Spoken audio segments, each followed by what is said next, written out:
Mayor of the City of Huntington, do hereby proclaim May 14, 2019 to be Bob Hammel Day in the City of Huntington. Bob Hammel Day is officially in the books. And speaking of books, Bob's got a new one out. The Last Press Bus Out of Middletown is a memoir about the lifetime he spent covering sports.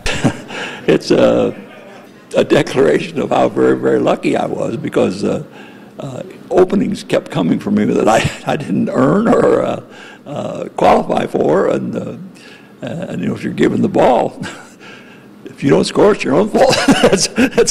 And I was given the ball an awful lot of times by people that were just taking a big risk. Bob, thank you. His first opportunity came in 1954 at his hometown Herald Press in Huntington at the age of 17. The editor was Howard Houghton, who lost his sports editor in the spring. I was a freshman at IU, and he sent me a letter asking if I'd like to take it for the summer while they looked for a permanent replacement. Well, I just never moved out of that chair.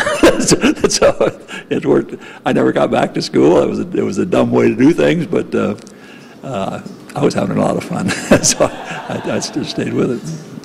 Bob eventually did get back to Bloomington. He was the Bloomington Herald-Times sports editor from 1966 to 1996. At Bloomington, I was under the one guy in America who would, as a small town newspaper publisher, would pay for sending me to places like the Olympics and the Final Fours, things of that nature, to be at the one paper in America that would take that risk and spend that money, and that's sheer luck.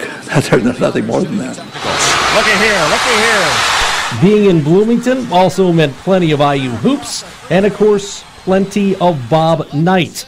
Hammel became one of the few media members embraced by the surly basketball coach. That is a very special relationship. I don't minimize that in the least, but he had a whole lot more respect for the media than he ever let out. And he understood what a good story was. The two worked together on multiple books, and it's a friendship that stood the test of time for almost 50 years. In fact, I talked to him on the way up yesterday. So he was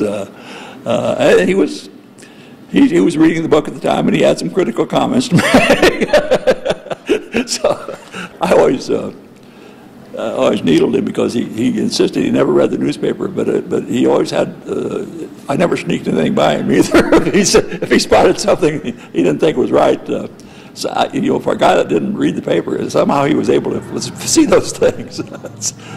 His memory's fading. There's no question. I mean, that's pretty obvious from his appearances. But as I experienced yesterday on the way up, showed it's still pretty sharp at time when he wasn't to be.